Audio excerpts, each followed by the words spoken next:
Fala meu povo, tudo bem? Eu sou o Carlos, sejam bem-vindos ao Qual é a História. No último vídeo eu comecei uma série aqui no canal onde eu comecei a contar a história dos personagens de Mortal Kombat.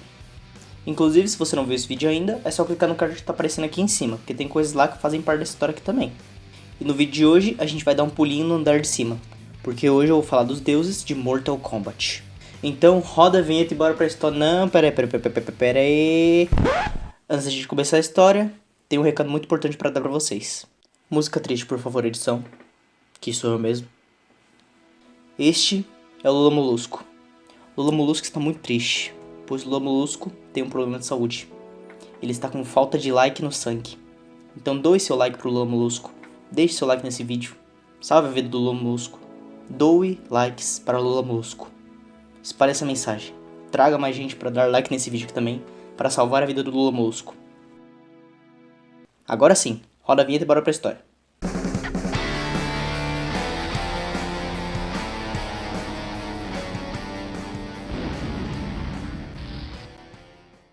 Como eu tinha dito no vídeo anterior, o mundo de Mortal Kombat é dividido em vários reinos, em especial o Earthrealm, o Outworld e o Netherrealm. Mas o que eu não falei é que antes desses reinos existirem, existiam os deuses anciões e um ser conhecido como Wambing, uma criatura que se fortalecia consumindo a vida e o poder dos deuses. E isso continuou por vários séculos, até que cansados daquela situação, os deuses criaram poderosos itens chamados de as 6 Kamidogus. E esses Kamidogus deram poder para os deuses conseguirem derrotar o Wambing. E do que sobrou do corpo dele, os deuses criaram as dimensões, que mais pra frente se tornariam os reinos.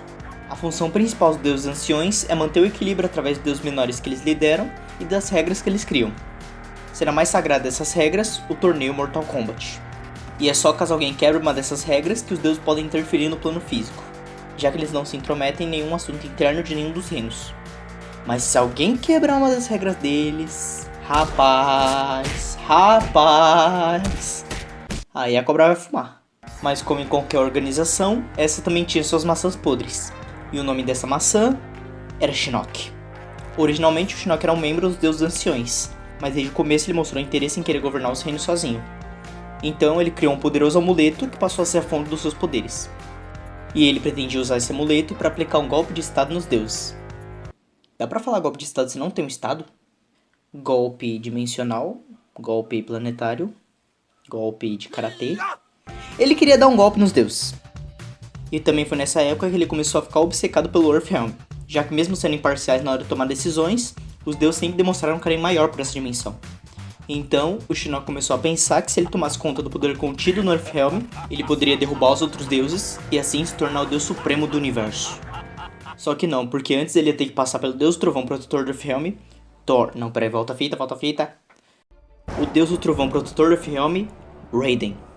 A batalha entre esses dois deuses durou vários dias, até que com a ajuda dos deuses anciões, o Raiden conseguiu derrotar o Shinnok e roubar o amuleto dele. Depois disso, o Shinnok foi banido pelos deuses anciões para o Netherrealm. E daquele dia em diante, ele passou a ser conhecido como o Deus Caído. Então, os deuses mandaram Raiden esconder o medalhão em algum lugar seguro, e ele o escondeu em uma montanha no alto do Himalaia. E para garantir que estava seguro mesmo, ele colocou 4 deuses cuidando do amuleto. Água, terra, fogo e o deus do vento, Fujin.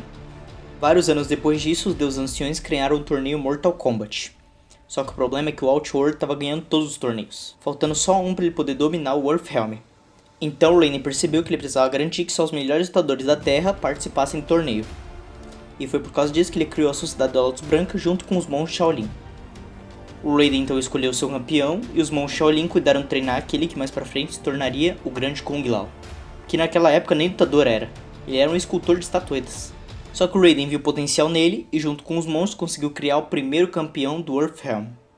Mas depois que o grande Kung Lao foi derrotado, o Raiden não conseguiu encontrar mais ninguém que fosse no nível dele. Até que ele sentiu a presença do grande Kung Lao em uma vila próxima dali.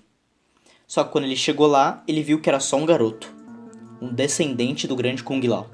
O Raiden então levou o garoto até os monges e acompanhou toda a sua trajetória, inclusive a sua luta e derrota contra o Liu Kang. Depois do Liu Kang ter sido escolhido como representante dos monges, o Raiden também integrou ele como membro da Sociedade da Lotus Branca e acompanhou ele até o torneio. Mas um pouco antes das lutas, o Raiden começou a receber visões, uma versão futura dele mesmo, dizendo apenas a seguinte frase: Ele deve vencer. Depois disso, o medalhão do Raiden começou a trincar, e a cada decisão errada para salvar o futuro, o medalhão quebraria ainda mais. O Raiden não fazia ideia do que aquilo significava no começo, mas com o tempo as peças foram se encaixando e ele começou a entender o quebra-cabeça. O Raiden do futuro estava enviando aquelas visões para ele, para que ele pudesse ter sucesso onde ele havia falhado. O Raiden devia impedir o Armagedon.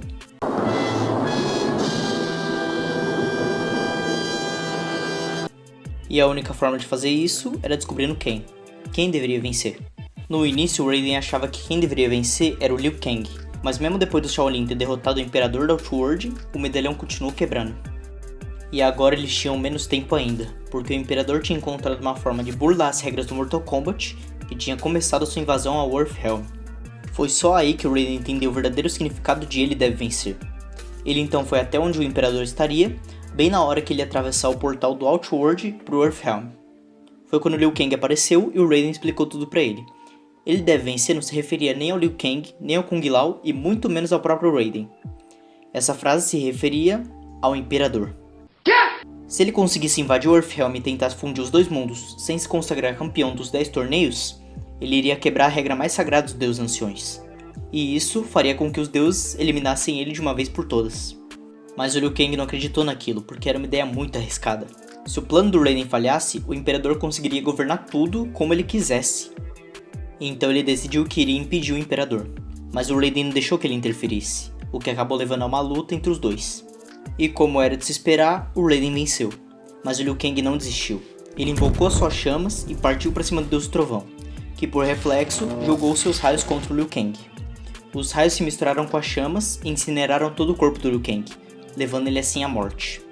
E as suas últimas palavras para o Raiden foram: "Você matou todos nós."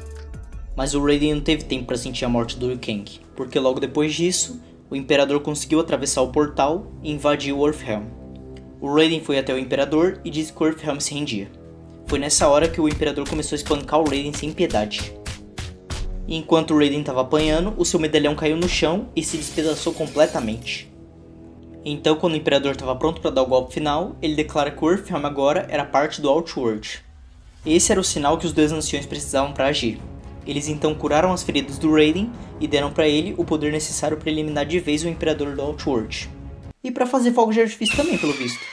Depois disso, o medalhão do Raiden se restaurou completamente, simbolizando assim que ele tinha conseguido impedir o Armagedon. Mas mesmo com o amuleto restaurado, o mesmo não aconteceu com o coração do Raiden. Não foi só o Liu Kang, muitos outros perderam suas vidas nessa batalha. E o Deus do Trovão teria que carregar para sempre o peso dessas vidas. Mas será que tudo isso foi culpa dele mesmo?